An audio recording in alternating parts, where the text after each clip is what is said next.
కణితులనేవి మన ఒంట్లో ఎక్కడైనా పుట్టుకొచ్చే అవకాశం ఉంటుంది. ఒక్కోసారి మన శరీరానికి ఇరుసులాంటి వెన్నెముకలో కూడా కణితులు పురుడు పోసుకుంటూ ఉంటాయి.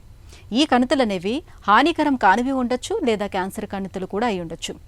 వెన్నులో కణితులు పెరుగుతున్నప్పుడు తీవ్రమైన నడునొప్పితో పాటు వెన్నెముకలోని నరాలపై కూడా బాగా ఒత్తిడి పడుతూ ఉంటుంది.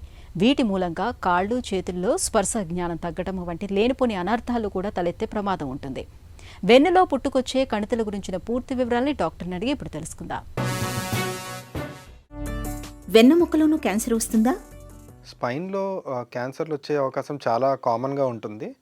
స్పైన్లో క్యాన్సర్లు అనగానే మనం రెండు రకాలుగా వాటిని ఆలోచించాలి. ఒకటి, ప్రైమరీగా మనకి స్పైనల్ కార్డ్ కానీ లేకపోతే పైన ఉన్న వర్టిబ్రల్ బాడీస్లో కానీ ప్రైమరీగా స్టార్ట్ అయ్యే ట్యూమర్స్. దాంట్లో ఏంటంటే ఆస్టియోసార్కోమా అని, ఆస్టియోబ్లాస్టోమా అని, ఈవింగ్స్ అని డైరెక్ట్గా స్పైనల్ కార్డ్లో కానీ ఆ స్పైనల్ వర్టిబ్రల్ బాడీ బోన్ నుంచి వచ్చే ట్యూమర్స్ అన్ని స్పైనల్ వర్టిబ్రల్ బాడీలో రావచ్చు. రెండో టైప్ ఏంటంటే మనకి వేరే భాగంలో ఏమన్నా క్యాన్సర్లు వచ్చి అది స్పైన్కి స్ప్రెడ్ అవ్వడం. ఇది మోస్ట్ కామన్. ఇప్పుడు మనం 100 మందిని చూస్తే స్పైనల్లో ట్యూమర్స్ కానీ ఏదైనా ఉన్న వాళ్ళని 90% ఆఫ్ ది టైమ్స్ అది వేరే భాగంలో క్యాన్సర్ వచ్చి స్ప్రెడ్ అయిన వాళ్ళే ఉంటారు. వెన్నులో కణితులు ఎన్ని రకాలుగా ఉండొచ్చు? ప్రైమరీగా మనకు స్పైనల్ ట్యూమర్స్ టైప్స్ అని అనుకుంటే స్పైన్లో 2 భాగాలు ఉంటాయి. ఒకటి వర్టిబ్రల్ బాడీ అంటే స్పైనల్ కార్డ్ చుట్టూతో ఉండే ఎముకలు, ఇంకోటి స్పైనల్ కార్డ్ లోపల ఉండేది. సో వర్టిబ్రల్ బాడీలో మనం ట్యూమర్స్ చూసుకుంటే బోన్లో వచ్చే ఏ ట్యూమర్స్ అయినా సరే అక్కడ రావచ్చు. దాంట్లో 2 రకాలు ఉంటాయి. ఒకటి ప్రైమరీ బ్రోన్ ట్యూమర్స్, 2 మెటాస్టాసిస్. మనకి మోస్ట్ కామన్గా వచ్చేది మెటాస్టాసిస్. మెటాస్టాసిస్ అంటే థైరాయిడ్లో కానీ, బ్రెస్ట్లో కానీ, లంగ్స్లో కానీ ప్రైమరీగా ట్యూమర్ వచ్చి అది స్పైన్కి స్ప్రెడ్ అవ్వడం అనేది మెటాస్టాసిస్ అంటాం. ఇందులో thyroid, lung most common. Breast నుంచి కూడా కొంచెం వస్తుంటాయి, ప్రాస్టేట్ నుంచి కూడా వస్తుంటాయి. సెకండ్ టైప్ ఏంటంటే primary bone tumours. Primary bone ట్యూమర్స్లో మళ్ళీ మనకి మ్యాలిగ్నెంట్ ఉండొచ్చు, బెనైన్ ఉండొచ్చు అండి. అంటే డేంజరస్ ట్యూమర్స్ ఉండొచ్చు. బెనైన్ అంటే లోకల్గా స్ప్రెడ్ అవ్వడం కానీ లేకపోతే యూజువల్గా స్ప్రెడ్ కాని ట్యూమర్స్ కానీ ఉండొచ్చు. వాటిల్లో మోస్ట్ కామన్ మనకి ఆస్టియోసార్కోమా అని కానీ, లేదంటే పిల్లల్లో తీసుకుంటే ఈవింగ్స్ అని కానీ, అట్లా డిఫరెంట్ టైప్స్ ఆఫ్ క్యాన్సర్స్ ఉంటాయి. వెన్నులో క్యాన్సర్ తాలూకు లక్షణాలు ఎలా ఉంటాయి? నడువు నొప్పి కానీ, మెడ నొప్పి కానీ, ఛాతీలో నొప్పి కానీ చెప్తారు. యూజువల్గా ఈ పెయిన్స్ ఎలా ఉంటాయంటే వర్టిబ్రల్ బాడీ ఇన్వాల్వ్ అవుతుంది కాబట్టి, సార్ నేను కదిలినప్పుడు నొప్పి వస్తుంది, లేదంటే కూర్చుని లేసేటప్పుడు పెయిన్ వస్తుంది, రాత్రిపూట బాగా పెయిన్ ఎక్కువ ఉంటుంది. అండ్ ఈ పెయిన్తో పాటు ఒక్కోసారి న్యూరలాజికల్ సిమ్టమ్స్ కూడా ఉంటాయి. అంటే కాళ్ళలో వీక్నెస్, కాళ్ళు టైట్గా అవడం, అంటే స్పాస్టిసిటీ రావడం, ట్రిమర్స్ రావడం, నడవలేకపోవడం, స్పర్శ తగ్గడం. అండ్ స్పర్శ కూడా క్లియర్గా ఒక లెవెల్ నుంచి, అంటే నాకు ఛాతీ నుంచి సరిగ్గా తెలియట్లేదు, లేదంటే కుడి కాల్లో తెలియట్లేదు, లేదంటే చేతుల్లో కూడా సరిగ్గా తెలియట్లేదు, ఇలా క్లియర్గా చెప్తారండి. ఇంకోటి ఏంటంటే ఇలా ట్యూమర్స్ రావడం వల్ల యూజువల్గా వాళ్ళకి ఆకలి తగ్గడం, బరువు తగ్గడం, అండ్ యాపటైట్ లాస్ అవ్వడం, వెయిట్ తగ్గడం, సిక్గా కనిపించడం, పేషెంట్స్ చూడంగానే హెల్తీగా లేనట్టు తెలియడం, ఇవన్నీ కూడా స్పైనల్ ట్యూమర్స్కి వచ్చే లక్షణాలు. మనకి వెన్నులో క్యాన్సర్ ప్రాణాంతకమా?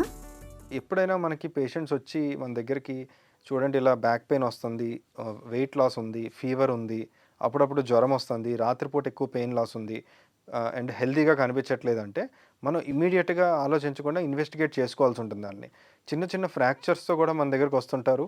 చూడంగానే అది ఫ్రాక్చర్ అనిపిస్తుంది, క్లియర్ కట్గా చిన్న ఫ్రాక్చరే కదా, ఒక 3 వారాలు రెస్ట్ తీసుకుంటే సరిపోతుందని మనం చాలామంది అంటుంటాం.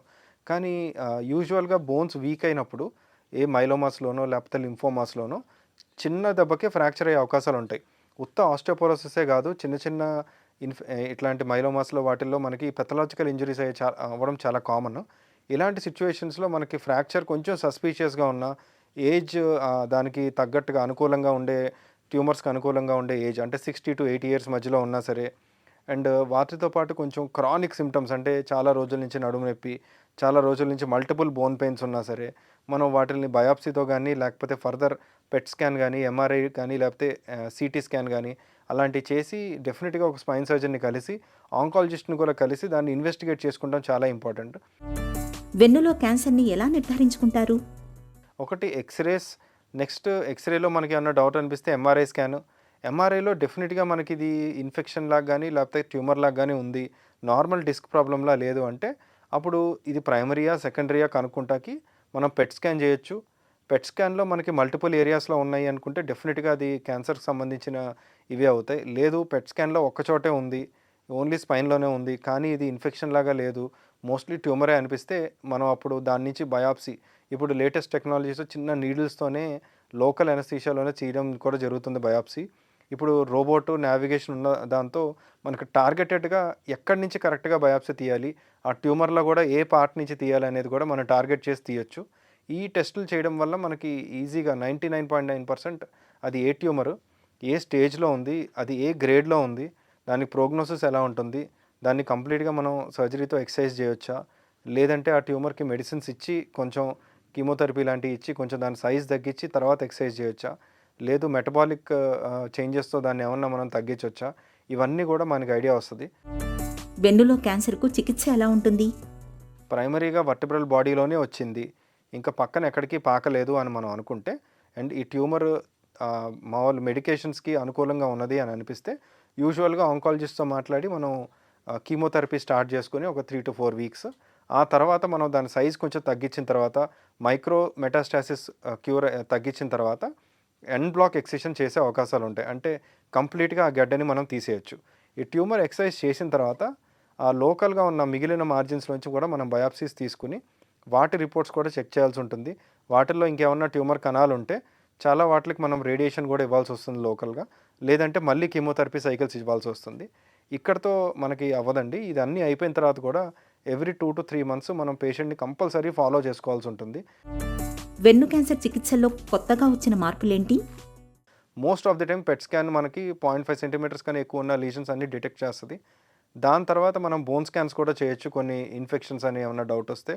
దాని తర్వాత బయాప్సీలో కూడా మనకి టార్గెటెడ్ బయాప్సీస్, ఇప్పుడు నావిగేషన్ అండ్ రోబోట్ సహాయంతో మనం ఆ ట్యూమర్లో ఏ పార్ట్ నుంచి బయాప్సీ తీయాలనేది ముందే ప్లాన్ చేసుకోవచ్చు. అండ్ ఆ బయాప్సీ వచ్చే రిజల్ట్స్ కొంచెం యాక్యురేట్గా వచ్చే అవకాశాలు ఉంటాయి. ఈ బయాప్సీని కూడా మనం ఫర్దర్గా టెస్ట్ చేయడానికి ఇమ్యూనోహిస్టోకెమిస్ట్రీ కానీ ఫిష్ ప్యానెల్ కానీ చేయొచ్చు. ఇవి కూడా అయిపోయిన తర్వాత మనకి ట్రీట్మెంట్ అవకాశాలు వచ్చినప్పటికీ రోబోటిక్ స్పైన్ సర్జరీ ద్వారా స్పైన్లో వచ్చే ట్యూమర్స్ని మోస్ట్ ఆఫ్ ది టైమ్స్ ఏ పార్ట్ వదలకుండా మొత్తం రిసెక్ట్ చేసే అవకాశాలు ఉంటాయి.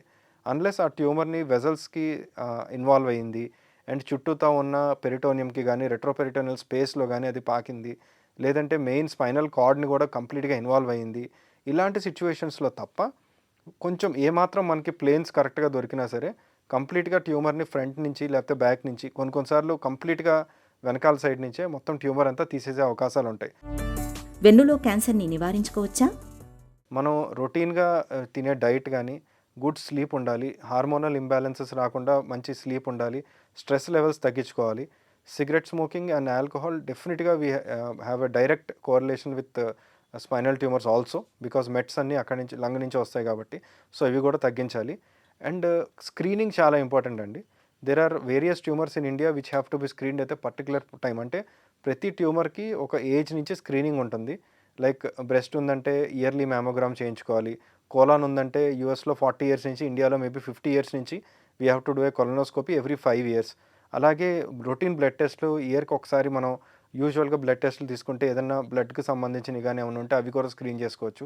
So proper screening protocols and కొన్ని vaccinations like HPV and cervix అవన్నీ మనం ప్రాపర్గా స్క్రీన్ చేసుకుంటే వాటికి సంబంధించిన ట్యూమర్స్ డెఫినెట్గా తగ్గుతాయి. అలాగే వాటి నుంచి వచ్చే మెటాస్టాసిస్ కూడా డెఫినెట్గా తగ్గుతుంది. ఒకవేళ ప్రైమరీ బ్రోన్ ట్యూమర్స్కి స్క్రీనింగ్ అంటే యూజువల్గా ఎప్పుడైనా పెయిన్ వచ్చినా సరే ఏదైనా వచ్చినా వెంటనే ఒక స్పైన్ సర్జన్ని కలవాలి. కణితులు మన ఒంట్లో ఎక్కడ పురుడు పోసుకున్నా ప్రమాదమే. కీలకమైన వెన్నులో కణితులు పెరుగుతున్నాయని తెలిసినప్పుడు ఆలస్యం చేయకుండా వాటికి వైద్యం తీసుకోవాలి. తొలి దశలో గుర్తించి చికిత్స తీసుకుంటే క్యాన్సర్ కణితుల్ని తేలికగానే మాయం చేయొచ్చు.